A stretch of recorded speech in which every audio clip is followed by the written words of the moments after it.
თუ გეტყოდი რომ ტყეში გადარჩენა ისეთივე მარტივია როგორც ფილმებში ან თამაშებში, დაიჯერებდი? მე ყველაფერი შემიძლია. მაგაზე მარტივი რა არის? გონი რომ არ შემიძლია. სწორედ ამის გასაგებად გადავწყვიტეთ ტყეში თავშესაფრის აშენება. მაგრამ თან წვიმას აპირებს და თან წინა ვიდეოს გამო ტყის ძალიან მეშინია. ამიტომ დარჩენას შევძლებთ თუ არა არ ვიცი. რა გჭირდება Minecraft-ში პირველ დღეს გადასატანად? საწოლი თუ ექნება უკეთესი, კოცონი, საჭველებისთვის და ქოხი. ამ ყველაფრის გაკეთებას სჭირდება ცული, თოკი, დანა და ხელმარჯვე ადამიანები. გამოიცანით რომელი არ გვაქვს.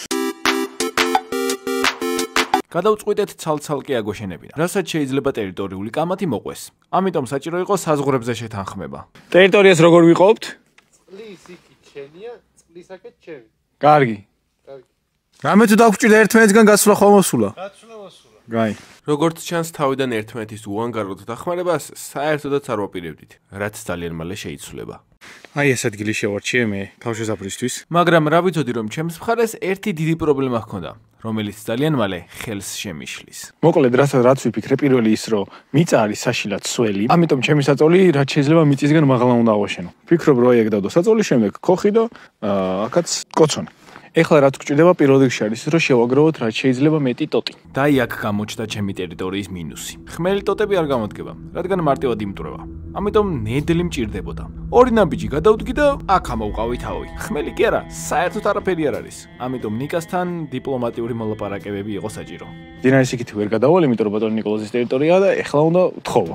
ცოტა აღმართი მომეცი რა. რაღაცაში გაგიცვლი. რავი, რაში გინდა? 12 ძალიან ბევრია ძმა. შენ სადაც გახარ, მაგის უკან უშენი იყოს. იქით? ამას მაძლე? ხო, ტრიარად.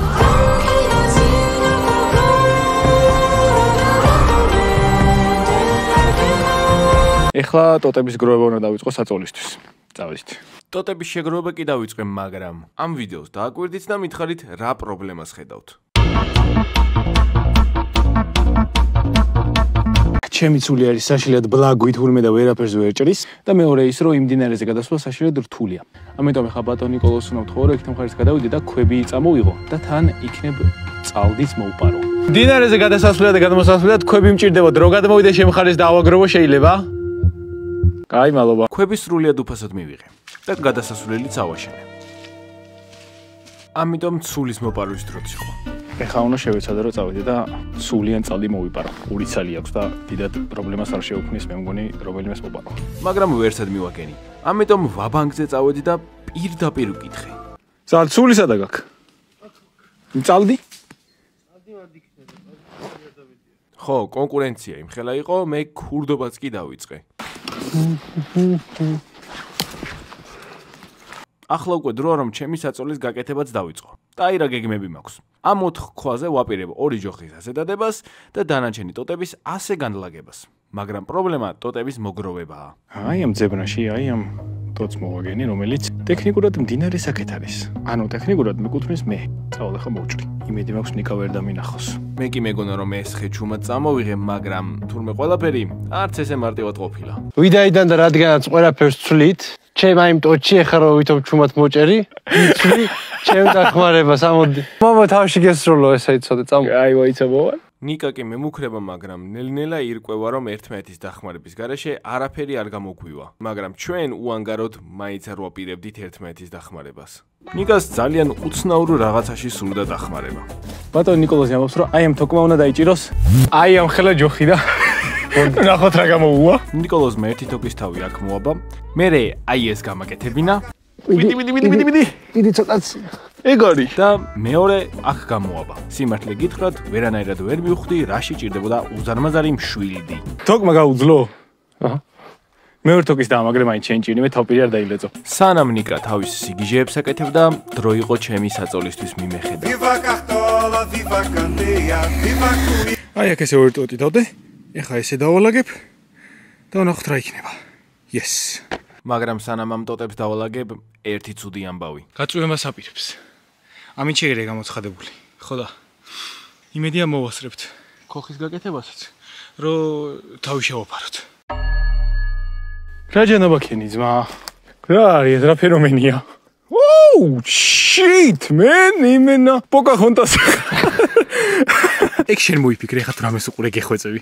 ჩემით გავაგრძელე რაღაცები. ჩემი ბაზა გამოიყურება ასე. ეხა ამას უნდა მივხედავ.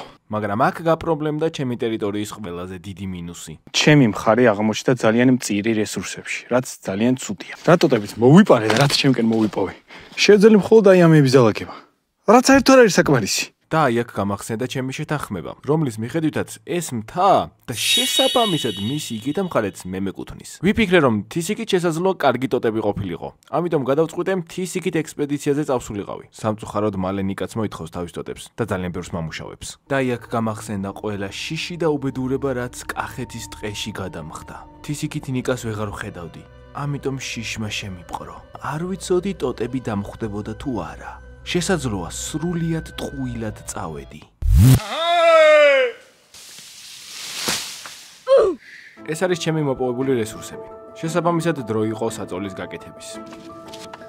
სიგანეში მეყოფა? კი, კაც სიგანეში ვეჭველი გიყო. სიგანეში კი არა, სიგზეში. ნუ დაწევა. არ ვიცოდი სიგრძეში მეყოფოდა თუ არა, მაგრამ ძალიან დამეზრა გაზომვა. ამიტომ უბრალოდ კეთება გავაგრძელე. Viva Cartola, viva Candeia, viva Cuica do mestre Marçal. ბიჭო, რაღაცა მაგარი გამომივიდა. ხელები კი ცოტა დავისვარე, მაგრამ Minecraft-თან შედარებით ცოტა უფრო დამღლელია, მაგრამ მარც ისეთი უბედურება, როგორც წარმომედგინა. მე კი მიხარია, მაგრამ ლოგინს დასრულებულად ვერ ჩავთვლი იქამდე, სანამ არ გავიგებ ვეტევი თუ არა. ამიტომ უნდა ვცადო. თან ახლა სიგრძეში არ ვიცი გამძლებს თუ არა და აბა წამოუწევი და ვნახოთ. არ არის ცუდი. საწოლი დასრულებულად ჩაითვალა. მაგრამ ჩემს ბედნიერებას დიდი ხანი არ ეწერა, რადგან ნიკას გაახსენდა თავისი 6 ტოტი და წამიყვანა სამუშაოდ. აუ, ტოტები, ფუ, სულ დამავიწყდა. აბა ზუსტად რო დაგვინიშნოთ რა. ერთი ის. კარგი და ერთი ის, აი. სამწუხაროდ ნიკამ ძალიან მაწვალა. შეუძლებელია ამ ტოტები. ვიდი, ერთი. მაგრამ როგორც იქნა თავიდან მაინც მოვიშორე. პატარა წარმატებებმა ისე დამაკმაყოფილა, რომ განცხრომას მივეცი. ამიტომ დამავიწყდა, რომ წვიმას აპირებდა. და უფრო მეტიც, ეს სიგიჟე მომივიდა აზრად. გონით რომ მოვიდა გავიგოთ ბატონმა ნიკოლოზმა რისთვის აიღო ჩემი 2 საუკეთესო ჯოხი. დაშვები ძმა, ითერთობი. ფოთლები როგორ უნდა გააჩერო ამაზე? თოკით? ერთი ძალიან საინტერესო იდეა მომივიდა. გახსოვს გამოქვაბული რო აღმოვაჩინეთ. სანახავად ხوار წავიდეთ. არა. დებილობა იყო. სანამ აქ მოვიდოდით, რუკაზე გამოქვაბულის ნიშანი აღმოვაჩინეთ. არ ვიცი რატომ, მაგრამ ძალიან მაინტერესებს როგორია. ეგ არის გამოქვაბული. ჩემგან აი ამ მიმართულებით. აბა გავყვეთ ახლა ამ გზას და ვნახოთ. გამოქვაბულის სანახავად წასვლა მარტოს მომიწია, მაგრამ მალე აღმოვაჩენ, რომ ეს არც ისე კარგი იდეა იყო. გზად ასკილსაც გადავაწყდი. იჭმევა. ვაი. ამან შეიძლება მომკლას. თუ გინდა რომ არ მომკლას, გამოიწერე არხი. სერიოზულად არ მინდა სიკვდილი. პრობლემა არის, რომ ეს გამოქვაბული არის იქით. აქ შედის გზა ტყეში. მე კიდე ალბათ გახსოვთ ტყის როგორ მეშინია. თამისმეტე საერთოდ გაწვიმდა.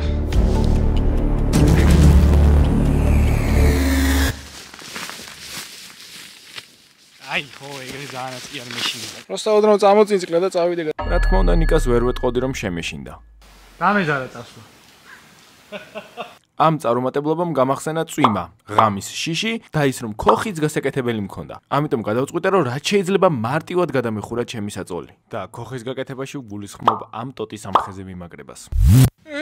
გონი გამოვიდა, ჩემი კაი. თუ აქამდე ჩემს მოუხერხებლობას ხელი არ შეუშლია, ახლა წვიმის შიშით ყველაფერს ჩქარა ვაკეთებდი. ამიტომ შეცდომებიც დავუშვი. მაგრამ ერთი მინუსი აქვს. მთელი ეს კონსტრუქცია კიდია ამ ერთ პატარა ჯოხზე. და ნებისმიერ წამს შეიძლება რომ მოტყდეს. იმედია ეგ ეგრე არ იქნება.